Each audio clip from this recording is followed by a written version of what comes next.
On behalf of all assembled here today, I should now like to invite our newest alumna, Dr. Nora Aufreiter, to address Convocation.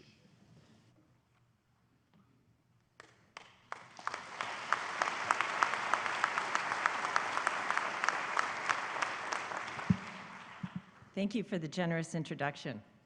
Chancellor, Vice Chancellor, Dean, faculty, friends, family, and most importantly, graduates, good morning. And congratulations to the graduates.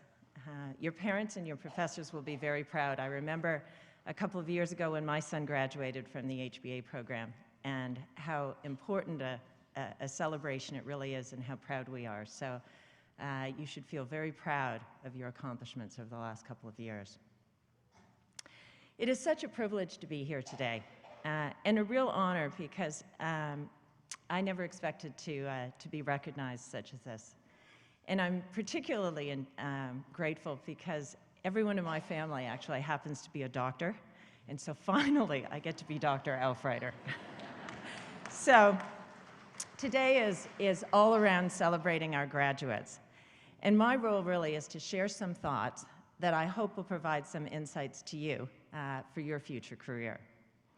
Now, I recognize I graduated from the HBA in the dark ages. Digital disruption didn't exist. Geopolitics was much simpler, and the Amazon was just a river in South America. So the world is a very different place, and the critical skills you've developed and the leadership you've developed over the last couple of years will serve you terrifically well. But I also recognize that you're going to need much greater flexibility, ingenuity, innovation, and luck than I did, because the world is much more complicated. So what I thought I'd do is talk to you today about luck. Why luck? Because when you ask successful leaders, what was it that drove their success? You'll hear typically three things: hard work, focus and commitment, and luck in some form or another. Good fortune shone down on me. I was in the right place at the right time, but it's luck. So how do you become lucky? I know when I was in the HBA, no one would have picked me as being most likely to succeed in my class. In fact, I remember about 3 or 4 years out asking my marketing professor from the HBA, Terry Deutscher, to write me a letter of recommendation to go to Harvard. And I will admit he expressed some surprise that I was the one out of the 150 graduates asking for a recommendation to Harvard. So I tried not to take that too personally. But, you can ask, why am I standing here today? Well, there's a lot of reasons, but one of them is what I would say I made my own luck. And so what I'd like to do today is talk to you about how to make your own luck. And for me, that means really three things. It means purpose, people, and I'll come back to each of these, and paying it forward. And that combination created enough magic for me to make the career that I have and the life that I have.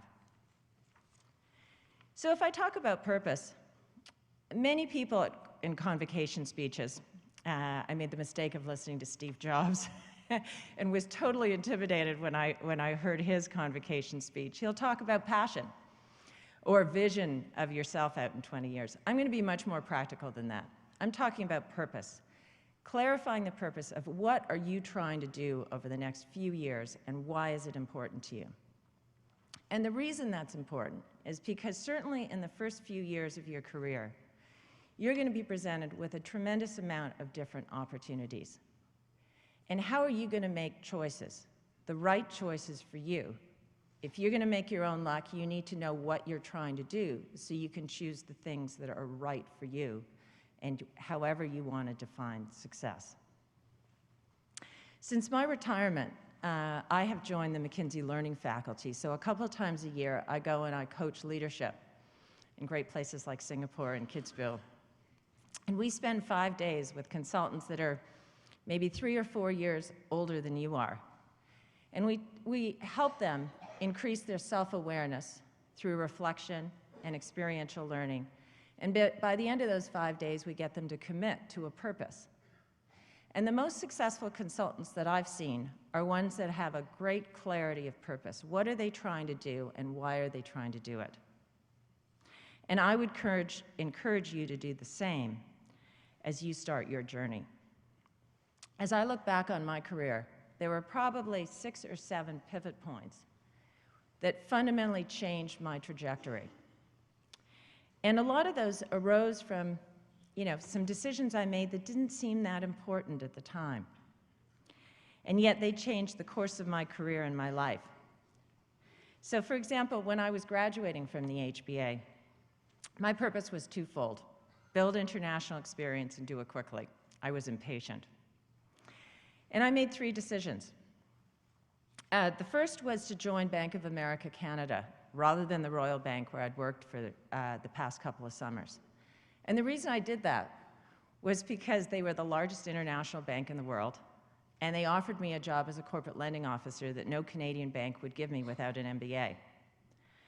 The second decision I made was to join the rep office of the US Bank and to lobby to get the same level of training and experience that my US colleagues would get in LA and New York, rather than my Canadian colleagues with Canadian training.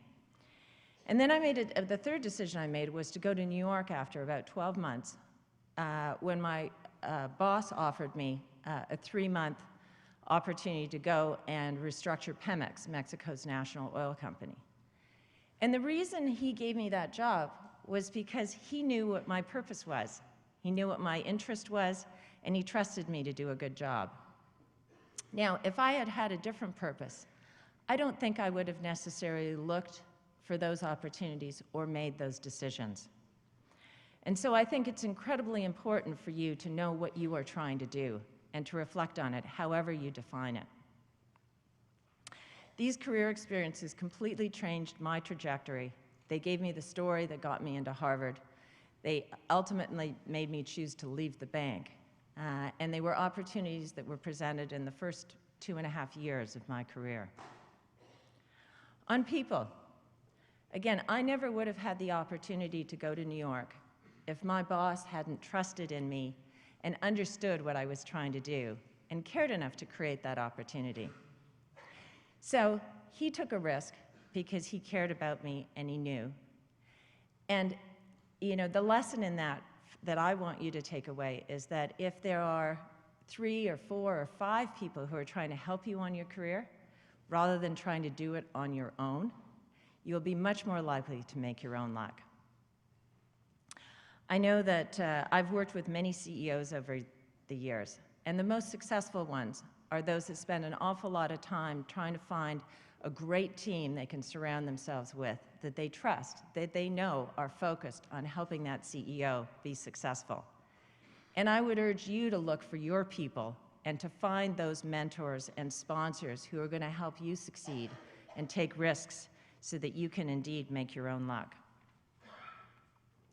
So how do you go about and build a team of supporters? I think there are 3 things you can do. I would urge you to start at work and try to build your own brand of credibility and reliability. And how do you do that? By bringing your best self to work every day and doing the best job you can at every task that's being given to you, no matter how small. The second thing is to find your people. After you've been at work a little while, you're going to find some people that you respect more, that you feel more comfortable with. And go to them and share your purpose. Explain what you're trying to do. Ask them how they succeeded in their career. Some, not all, but some will offer to help you and mentor you.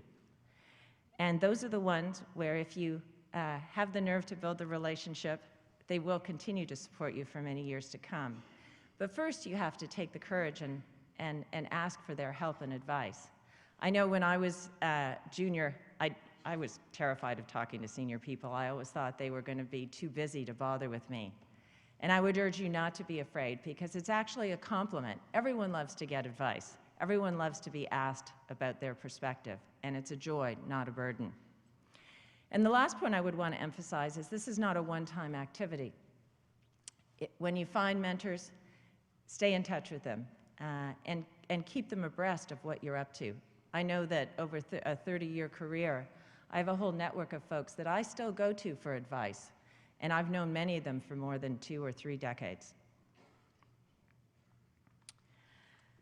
The importance of people at work is not nearly or as equally important to having the support of people at home. You're going to have to work hard in your career, and being transparent about your purpose and garnering the support of your family is equally important as building that credibility and support at work.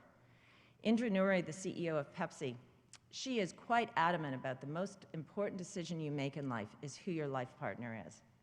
And I can tell you, for my own personal career, I could not have been successful if my husband, who had an equally demanding international career as a technology executive, if he hadn't been an absolute 50% partner on our family and all our household obligations. I couldn't have succeeded without him. And he says, even though he had that huge career and those obligations, he had to make 50% of his time available, not 50%, but do his 50% of helping with the chores and obligations to the family. That made him a better father because he had to create the time for the family. So I think there's a lesson out there for you, be ye women or men, in terms of trying to pursue a career. And again, having that support group and having that transparency of people who are out there to help you and take a risk is as important at home and at work if you're going to be able to make your own luck, because it's much easier to have folks around you than to do it alone. The third theme is really paying it forward. And what I mean by that is that if you make your own luck, many others will be invested to help you, and you will benefit a lot from doing the same. I spend quite a bit of time now paying it forward. I'm on several nonprofit boards. I've already mentioned I coach McKinsey folks, and I spend a lot of time helping tech entrepreneurs. And you may think this is all one way. It's not. I get as much as I give. It makes me an effective leader. It teaches me more about who I am and what my interests are. It helps me refine my purpose. And it has built for me a network of folks with similar purpose that I never would have met otherwise in my day-to-day job. And those advisors or sponsors that I have met in the nonprofit world have helped me launch my third career as a corporate director. So you may say, that's fine for a retired old lady. You're going to be too busy. And I would urge you to reflect on that. You may be surprised. I'm very proud of the fact that all three of our kids who are young adults with a diverse set of interests in environment, business, and healthcare have all found the time to lend their expertise to others.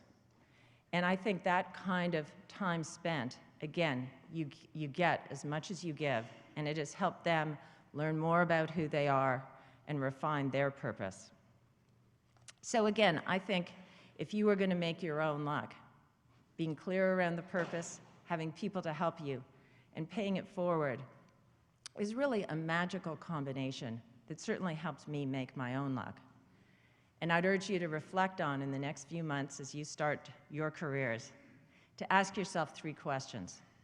What is it that you're really trying to do over the next couple of years? Do you have clarity of purpose? Who are the people you've got out there who are going to help and support you and give you advice so that you can make your own luck? And what are you doing, or where can you pay it forward? So thank you very much, and best of luck.